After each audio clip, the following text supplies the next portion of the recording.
Bienvenue dans le centre d'aide médicale à la procréation de l'hôpital Tenon. Cette vidéo d'information a pour but de vous donner tous les éléments d'information nécessaires tout au long de votre parcours d'AMP. Pour vous accompagner au mieux, cette vidéo détaille les points importants et communs à tous les parcours, comme un projet parental, un projet d'autoconservation de gamètes ou un projet de don de gamètes, que vous soyez donneur ou receveur. Cette vidéo ne détaille pas les techniques et la prise en charge quotidienne et pratique de ces différents traitements. Des vidéos d'information centrées sur les techniques d'insémination, de fécondation in vitro, de don de gamètes par exemple, sont à votre disposition sur notre site.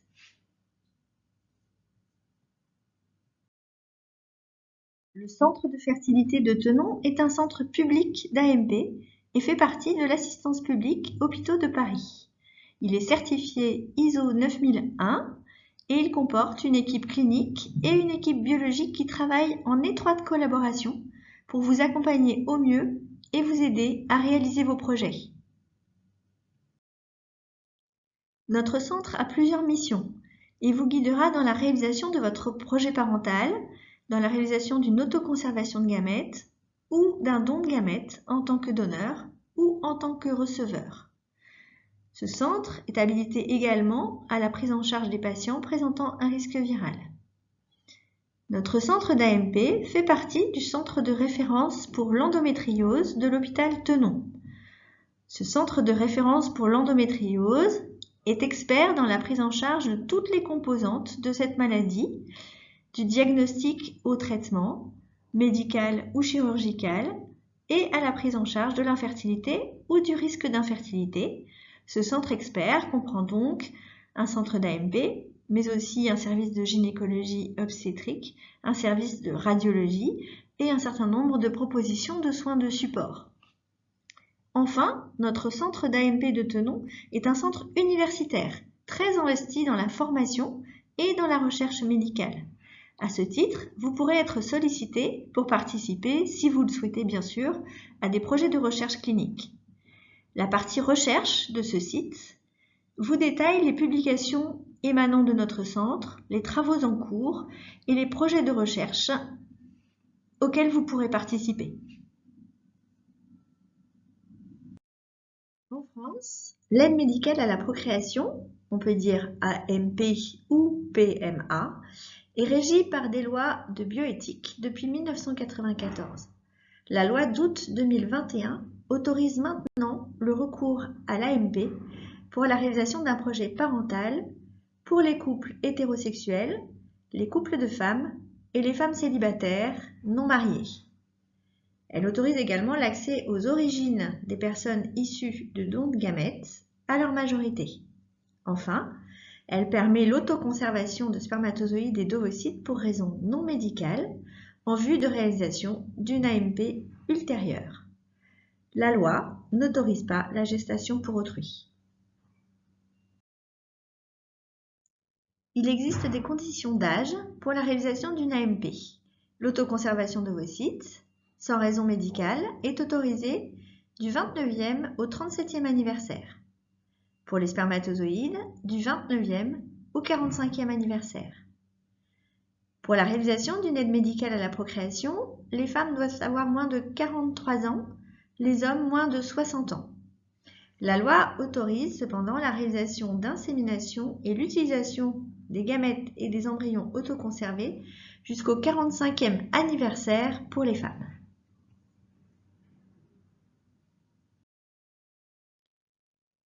La loi de bioéthique permet donc, pour toutes, la possibilité de réaliser son projet parental.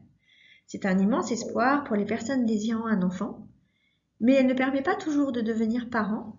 Les techniques existantes ne donnent pas des garanties d'accouchement et ne peuvent pas toujours être proposées, dans certains cas pour des raisons médicales ou des raisons légales. Les chances d'avoir un enfant ne sont pas de 100% grâce à l'AMP. Notre objectif en AMP est double. Permettre la naissance d'un enfant en bonne santé avec un ou des parents en bonne santé. Nous travaillons sans cesse à améliorer nos pratiques dans ce double objectif qui passe par exemple par la réduction du risque de grossesse multiple. L'AMP est-elle toujours possible? Tout d'abord, pour bénéficier d'une AMP, il faut signer un consentement aux grands principes de l'AMP et un consentement pour la technique qui va vous être proposée. Il existe malheureusement des situations où aucun traitement d'AMP ne peut être proposé, soit qu'il soit contre-indiqué sur le plan médical, soit que les chances de succès soient trop faibles. Enfin, pour les couples qui possèdent des embryons, il existe des obstacles au transfert de ces embryons, soit que le couple soit séparé, soit qu'un des deux membres soit décédé. À qui s'adresse l'AMP? 80% environ des couples hétérosexuels auront des enfants naturellement après quelques mois d'attente. Mais dans certains cas, le projet d'enfant nécessitera une aide médicale. En effet, certaines maladies masculines et féminines entraînent une infertilité. Par ailleurs, et globalement, la fertilité baisse dans les pays occidentaux. Ceci pour de multiples raisons. On peut par exemple citer l'augmentation de l'âge des femmes à leur premier enfant, la baisse de la fertilité masculine, le rôle de l'environnement sur la santé reproductive de tous. Un plan national pour l'infertilité a d'ailleurs été mis en place en 2022 à la demande du président Emmanuel Macron. Pour les couples de femmes ou les femmes solo, avoir des enfants nécessitera forcément de recourir à un don de sperme, dans le cadre donc d'un centre d'AMP autorisé pour le don de spermatozoïdes en France. La mise en œuvre d'un traitement d'AMP pour la réalisation d'un projet parental passe par plusieurs étapes. Une consultation médicale qui permettra l'établissement d'un dossier médical complet, une consultation avec un médecin biologiste et la constitution d'un dossier administratif. Une réunion de concertation pluridisciplinaire hebdomadaire permet d'examiner les demandes et décide, sur des critères médicaux et généraux, tels que prévus par les textes de loi, d'accepter la demande d'AMP et de faire une proposition de traitement, ou bien de reporter cette proposition, ou encore de ne pas donner suite à la demande d'AMP si elle est hors du cadre de la loi, notamment pour des questions d'âge, ou si les chances de succès sont trop faibles et rendent ces traitements déraisonnables. En cas d'accord, un traitement personnalisé vous sera proposé.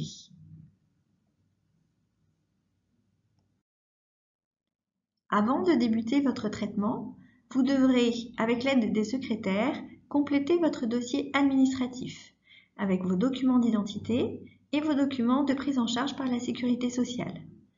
Vous aurez aussi à signer un consentement à l'AMP. Toutes vos données sont protégées conformément au Règlement général pour la protection des données. Combien ça coûte? Sur le plan de la prise en charge financière, la sécurité sociale prend en charge totalement et sans avance de frais jusqu'à, au maximum, 6 inséminations et 4 fécondations in vitro pour l'obtention d'une naissance. Ceci concerne bien sûr les bénéficiaires de la sécurité sociale. Le médecin qui vous verra en consultation vous fournira des imprimés d'ALD infertilité à adresser vous-même à votre CPAM. Avant votre première tentative, vous devrez aussi envoyer une demande d'entente préalable qui sera préparée par le secrétariat. C'est à vous de vérifier que votre dossier de sécurité sociale est bien à jour. Si vous n'êtes pas bénéficiaire de l'assurance maladie, vous devrez acquitter, avant chaque tentative, environ 4 000 € pour une FIVIXI et environ 1 500 € pour une insémination. Un certain nombre de précautions doivent être prises avant de commencer votre traitement d'aide médicale à la procréation. En ce qui concerne vos voyages, une infection à des bactéries, des parasites ou des virus avant ou après l'AMP peut compromettre votre santé ou celle de votre enfant. Pensez donc bien à nous signaler tous vos voyages récents et à venir en cas de voyage en pays à risque, notamment pour le virus Zika. Le site de l'OMS est à votre disposition pour vous informer des pays à risque. Pour le Covid, soyez très prudents. Pensez à nous informer d'une infection récente ou en cours en cas de symptômes évocateurs. Enfin, je vous rappelle que la vaccination contre le Covid est très fortement conseillée avant la grossesse, du fait du risque de formes graves chez les femmes enceintes et du risque de fausse couche et d'accouchement prématuré. Certains d'entre vous sont porteurs chroniques de virus comme les virus de l'hépatite B, l'hépatite C ou le VIH. Le centre d'AMP de Thonon est autorisé pour l'AMP en contexte viral. Au terme d'un parcours spécifique, adapté à votre cas personnel, vous pourrez dans l'essentiel des cas bénéficier d'un parcours d'AMP dans les mêmes conditions que les couples sans risque viral. Merci bien sûr de nous signaler ces infections et d'être suivi par les infectiologues spécialisés tout au long de votre parcours d'AMP. Après, les risques liés aux agents infectieux, il existe aussi des risques liés au voyage.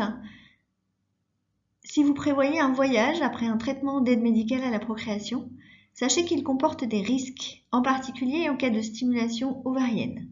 Évitez au maximum tout voyage long dans les 6 semaines suivant une stimulation ovarienne. En cas d'obligation de voyage, demandez conseil pour la prévention des risques de thrombose qui peuvent être très sévères. Après l'accord de la commission multidisciplinaire et bien informé de ces risques, vous allez pouvoir débuter votre traitement. L'aide médicale à la procréation fait appel à différentes techniques comme les inséminations, les fécondations in vitro, avec ou sans ICSI, les transferts d'embryons, frais ou congelés. Pour les dons de gamètes, il s'adresse aux couples de femmes, aux femmes seules, mais aussi aux couples hétérosexuels qui en ont besoin. Toutes ces techniques sont décrites sur le site internet. Il existe d'autres vidéos, d'autres documents pour vous expliquer les côtés pratiques et organisationnels d'une fécondation in vitro, d'une insémination ou d'une autoconservation de gamètes. N'hésitez pas à tout regarder pour bien comprendre toutes ces techniques. D'autres traitements pourront vous être proposés dans le cadre d'un projet parental, qui pourront être, selon les cas, des traitements médicaux, chirurgicaux ou le recours à d'autres spécialistes, comme par exemple des endocrinologues, des urologues, des sexologues, des psychologues, des spécialistes de la nutrition ou des addictions, par exemple. Le succès d'un projet parental et d'une aide médicale à la procréation passe aussi par une prise en charge globale pour des parents en bonne santé sur le plan psychique comme sur le plan physique. Prenez donc soin de vous, pratiquez une activité sportive, nourrissez-vous au mieux, luttez contre les addictions. Une prise en charge en AMP peut en effet être vécue comme difficile, intrusive, douloureuse. Surtout, n'hésitez pas à faire appel à des soins personnalisés et adaptés, comme le soutien psychologique, mais aussi, par exemple, l'acupuncture, la relaxation, l'hypnose, l'ostéopathie et bien d'autres techniques. Pendant votre traitement d'AMP, et essentiellement en cas de stimulation ovarienne, vous pourrez avoir des effets secondaires comme la fatigue, mal à la tête ou mal au ventre, des nausées, des vertiges, des troubles de l'humeur. Ces effets secondaires ne sont pas systématiques et le plus souvent sont largement compatibles avec une vie personnelle, professionnelle, sportive, sociale, tout à fait normale. En cas de difficulté, n'hésitez pas à faire appel à toute notre équipe, à nos psychologues ou à vous faire épauler par votre entourage ou des professionnels. Outre ces effets secondaires, fréquents mais le plus souvent légers, il existe des complications potentiellement graves, mais très rares. La plus fréquente est l'hyperstimulation ovarienne, qui correspond à une réponse excessive des ovaires aux traitements hormonaux de stimulation ovarienne, avec le plus souvent un ballonnement abdominal, des douleurs en bas du ventre, des nausées, une grande fatigue. De tels symptômes, après une stimulation ovarienne, doivent vous faire consulter rapidement. L'hyperstimulation ovarienne sévère peut en effet nécessiter une hospitalisation, une surveillance rapprochée et des traitements adaptés. En cas de fécondation in vitro, vous bénéficierez d'une ponction d'ovocytes qui peut se compliquer, très rarement, d'une hémorragie interne ou d'une infection sévère. Si vous présentez des douleurs abdominales, une pâleur, des malaises ou de la fièvre, vous devrez vous rendre rapidement aux urgences de Thonon ou d'un hôpital proche de votre domicile. Dans certains cas, malheureusement, tout ne se passe pas au mieux. Le processus d'AMP peut quelquefois être arrêté en cours, soit du fait d'une réponse inadaptée des ovaires à la stimulation, soit du fait d'un échec de fécondation ou d'un échec de culture embryonnaire. Dans ce cas, elle ne pourra aboutir et il n'y aura pas de grossesse. Dans la majorité des cas, ensuite, un autre traitement pourra vous être proposé, pour cette fois-ci aboutir, nous l'espérons, à la naissance d'un enfant. Mais dans certains cas, il faudra renoncer à l'AMP, les chances de succès étant trop faibles. Nous vous accompagnerons bien sûr, aidés par les psychologues du centre, si vous le souhaitez, pour réfléchir à devenir parent différemment ou à envisager une vie sans enfant. Pour certains d'entre vous, l'adoption sera une nouvelle voie et une très belle aventure. N'hésitez pas à vous renseigner sur le site adoption.gouv.fr ou auprès des associations de parents qui ont adopté. Si tout va bien, et si le processus d'aide médicale à la procréation fonctionne bien, votre test de grossesse, effectué environ 2 semaines après l'insémination ou le transfert d'embryon, sera positif. Nous comptons bien sûr sur vous pour transmettre ces résultats aux infirmières d'AMP qui vous guideront pour la suite du traitement et pour la suite de la surveillance. Dans la majorité des cas, les grossesses obtenues par aide médicale à la procréation se déroulent tout à fait normalement. Pensez cependant à bien communiquer à votre médecin ou à votre sage-femme le mode de conception de votre enfant. Le suivi de votre grossesse se fera comme le suivi de toutes les grossesses, quel que soit le mode de conception. Vous devrez vous adresser à votre gynécologue ou à une sage-femme et vous inscrire dans la maternité de votre choix. Dans certains cas, nous vous indiquerons des maternités adaptées.